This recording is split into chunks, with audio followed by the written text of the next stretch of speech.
فبأي آلاء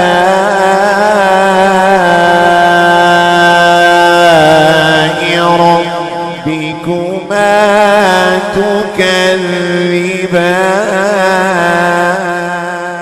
سورہ ملک کے حوالے سے ہم اور آپ گفتگو سماعت کر رہے ہیں۔ اس میں گزشتہ روز، اس سے قبل اور اس سے قبل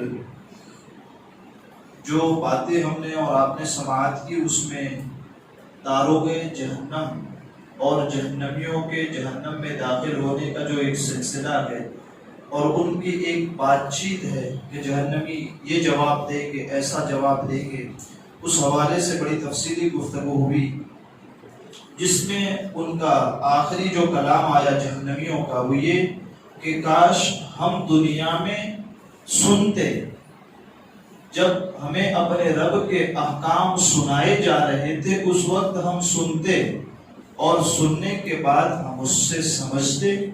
پہلے تو سن لیتے تو سمجھ ضرور جاتے، آج نہیں تو کل سمجھ جاتے نا۔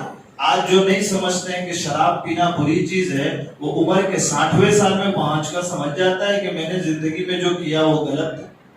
تو اصل یہ ہے کہ وہ سنا تو پھر کام آیا سمجھنے کے لیے اسے، جہاں سنا ہی نہیں وہاں پھر گمراہی ہی گمراہی۔ تو جہنمیوں کا جو جواب ہوگا سب سے پہلا وہ یہ کہ ہم کاش سنتے، کیا جب ہمیں اپنے رب کی طرف بلایا جاتا تھا تو اس باتوں کو سنتے۔ ایک اب اس کے بعد کا یہ تو نافرمانوں کے بارے میں حکم جاری ہوا کہ جو رب کی نافرمانی کرتے ان کے لیے احکامات آئے اتنے لمبے چوڑے۔ کیا فرما برداروں کے لیے کوئی حکم ہے؟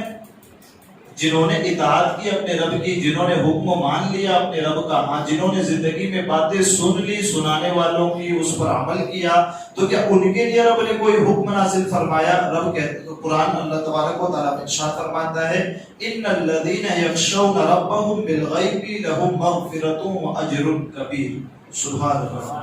اب وہ لوگ جو بن دیکھے اپنے رب سے ڈرتے ہیں، ان الذین یخشون ڈرتے ہیں، ربهم بالغیب اپنے رب کو دیکھا نہیں، بغیر دیکھے ہی وہ رب سے ڈرتے ہیں، اللہ فرماتا ہے لہم مغفرۃ ان کے لیے مغفرت لکھ دیا، واجر کبیر اور ایک بڑا اجر بڑا ثواب ہم نے ان کے لیے رکھا ہے۔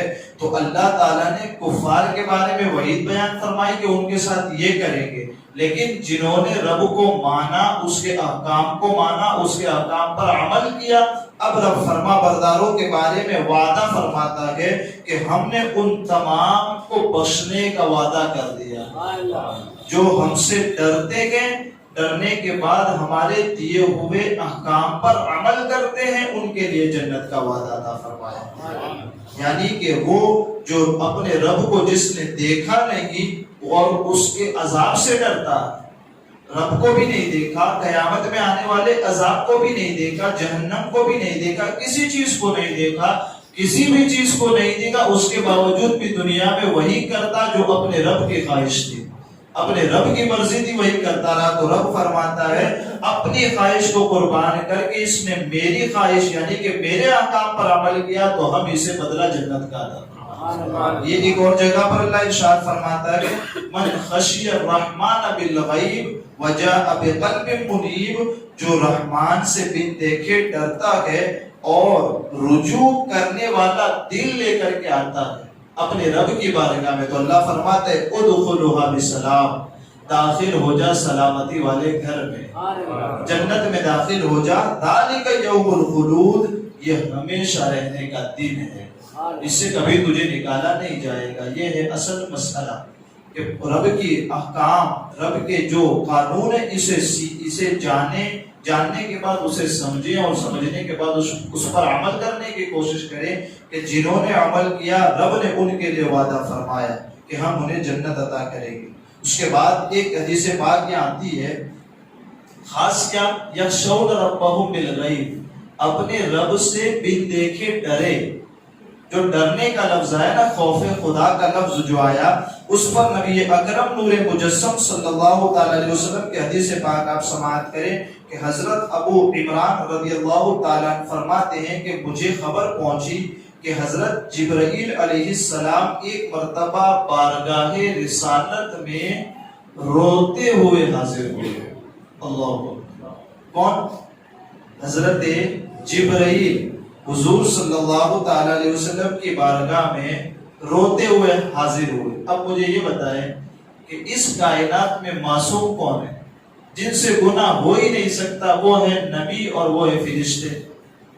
جب فرشتہ نبی کی بارگاہ میں، وہ بھی معصوم ہے یہ بھی معصوم ہے، دونوں معصوم، ایک دوسرے کی بارگاہ میں آتا گئے تو روتے ہوئے.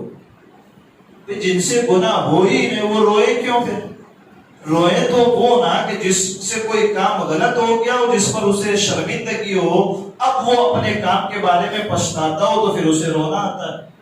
یہاں مسئلہ کیا ہے کہ جبرائیل حضور کی بارگاہ میں آتے ہیں اور جبرائیل رو رہے ہیں، روتے ہوئے آتے ہیں. تو نبی اکرم صلی اللہ تعالی علیہ وسلم نے پوچھا، اے جبرائیل تمہیں کس چیز نے رلایا؟ کون سی چیز ہے جو سبب بنی تمہارے رونے کا؟ تو حضرت جبرائیل علیہ السلام نے عرض کی، آقا جب سے اللہ تعالیٰ نے جہنم کو پیدا فرمایا. جبرائیل علیہ السلام تو آسمانوں پہ نہ رہتے ہیں. کہا جب سے جہنم کو پیدا فرمایا میری آنکھیں اس وقت سے کبھی اس کے خوف کے سبب خشک نہیں ہوئی. اس دن سے ہی میری آنکھوں سے آنسو جاری کہ مجھے کہیں کیا. پھر اس کے بعد وہ اپنی خواہش کہتے ہیں کہ کہیں ایسا نہ ہو کہ مجھ سے میرے رب کی نافرمانی ہو جائے اور پھر مجھے جہنم میں داخل کر دیا. یہ کس کی بات ہے؟ یہ ملائکہ کے سردار کی بات ہے جس سے گناہ تو ہو سکتا ہی نہیں ہے. اس فرشتے کی حالت یہ ہے کہ جس دن سے جہنم بنی ہے اس دن سے ان کی آنکھوں سے آنسو لگاتار جاری ہیں. اور کیفیت یہ ہے کہ حضور سے آپ عرض کرتے ہیں، آقا کہیں ایسا نہ ہو کہ کل جہنم میں داخل ہونے والوں میں یا داخل کرنے والوں میں جبرائیل کا شمار نہ ہو. تو جو معصوم ہیں وہ جہنم میں جانے سے اس قدر ڈرتے ہیں، اور ہم تو ہیں ہی گنہگار، تو ہمیں کتنا زیادہ ڈرنا چاہیے کہ کہیں ایسا نہ ہو کہ اس گروہ میں ہمارا شمار ہو جائے.